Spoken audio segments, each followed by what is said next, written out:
बहू और बुलेट। घर के बाहर फट फट फट की जोर से आवाज हुई। सीमा को लगा कि पटाखे फूट रहे हैं।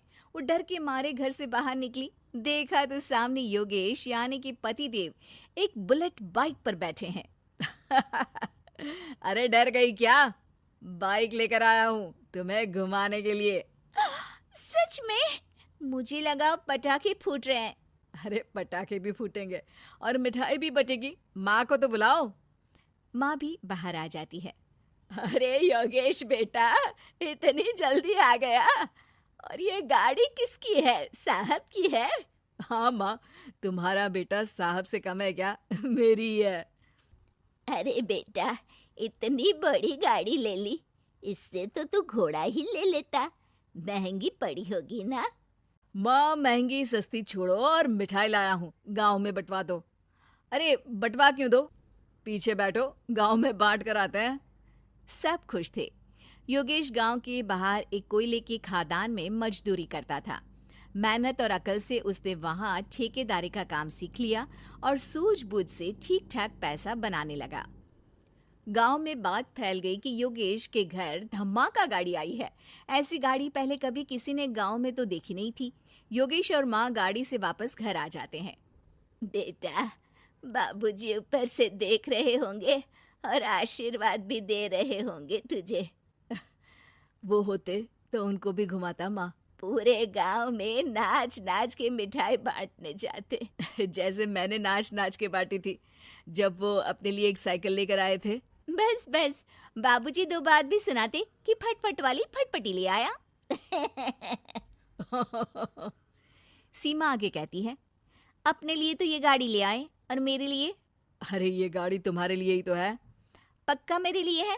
अरे पक्का तुम्हारे लिए है। अगली सुबह जब योगेश सो रहा होता है तो उसे बाहर से गाड़ी की आवाज आती है। वो घबरा कर चिल्लाता है, चोर चोर, मेरी गाड़ी ले जा रहा है, चोर चोर। माँ भी जागती है और योगेश के साथ दरवाजे की तरफ भागती है। जैसे ही दोनों बाहर निकलते हैं तो देखते हैं कि सीमा गाड़ी चला रही है। अरे बहू, नाक कटवाओगी क्या? ये क्या कर रही हो? अरे गिर जाओगी, ये क्या कर रही हो तुम?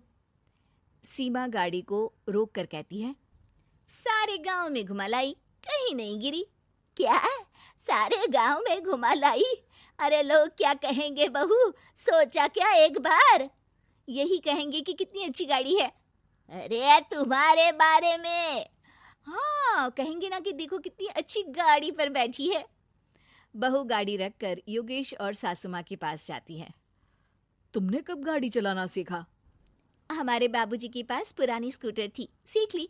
फिर स्कूल में एक मास्टर जी भी ऐसी ही गाड़ी लेकर आते थे, उन्होंने सिखा दी। हाँ हाँ, स्कूल के मास्टर आजकल यही सब तो सिखा रहे हैं। पढ़ाई का कुछ सिखाते तो कुछ भला होता। अरे बहू, अब गाड़ी मत चलाना। हमारे परिवार में कभी किसी औरत ने पीछे से आगे की सीट पे आने की हिम्मत नहीं की है। तुम भी मत करना, समझी? जी समझ गई माँ जी। सीमा सास की बात सुनकर चुपचाप रसोई में जाकर उदास होकर खाना पकाने लगती है। सास सुबह सुबह मंदिर से पूजा करके लौट रही होती है।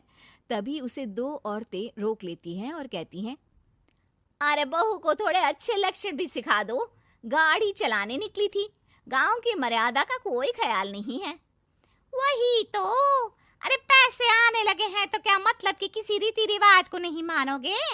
अरे समाज में रहना है तो समाज के ढंग से ही रहना पड़ता है। अरे लाज भी नहीं आई बहू को? चूल्हे चौके से निकलकर सीधे गाड़ी लेकर चौराहे चबूतरे नाप लिए, फट फट फट करते हुए। अरे कुछ कह देना उसे। अरे ये क्या कहेगी? बूढ़ी सास है, इनकी थोड़ी ना चलती होगी घर में। हाँ, बहू की ही चलती होगी, मर्जी भी और गाड़ी भी। सास सब सुनकर घर आती है और बहू को चिल्ला के बुलाती है, अरे नाक कटवा दी सबके सामने गाड़ी चलाकर। औरत जात गाड़ी नहीं चलाती। शहरों में तो 4 पहियों वाली गाड़ी भी चलाती हैं और हेलीकॉप्टर, हवाई जहाज भी। शहर में थोड़ी ना रहती हो मैडम साहिबा। आज के बाद गाड़ी से ही नहीं, यूं भी निकलना बंद तुम्हारा घर से। माँ सही कह रही है। कहीं भी जाना हो तो मुझे बता देना, मैं लेकर चलूंगा। आज माँ को तुम्हारे कारण कितनी बातें सुननी पड़ी। इतना कहते हुए योगेश वहां से चला जाता है। बारिश की वजह से कारखाने के रोड पर कीचड़ रहता है, इसीलिए योगेश गाड़ी घर रख कर जाता है और किसी से लिफ्ट लेकर कारखाने पहुंचता है ताकि नई गाड़ी गंदी ना हो। लेकिन शाम को इतनी तेज बारिश होती है कि उसे वापस आने का कोई साधन ही नहीं मिलता। बारिश बढ़ती जाती है। रात के 11 बज जाते हैं। रास्ते में एक नदी का ब्रिज है। अगर उस पर पानी आ गया तो योगेश कारखाने में ही फंस जाएगा। पूरी रात भूखे प्यासे बितानी पड़ेगी। घना अंधेरा, बिजली की कड़कड़ाहट और तेज बारिश। राजेश डर भी रहा था, ठंड से कांप भी रहा था। तभी उसे रोड से आती हुई एक रोशनी दिखती है। वो देखता है कि उसके सामने एक बाइक आकर खड़ी हुई है। वो ऊपर वाले को धन्यवाद देकर उस बाइक वाले आदमी की तरफ बढ़ता है, पर पास जाकर देखता है तो भौचक्का रह जाता है। सीमा, तुम यहाँ इतनी बारिश में गाड़ी पर? पहले बैठो तो, नदी ब्रिज पे आ जाएगी तो जाना मुश्किल हो जाएगा।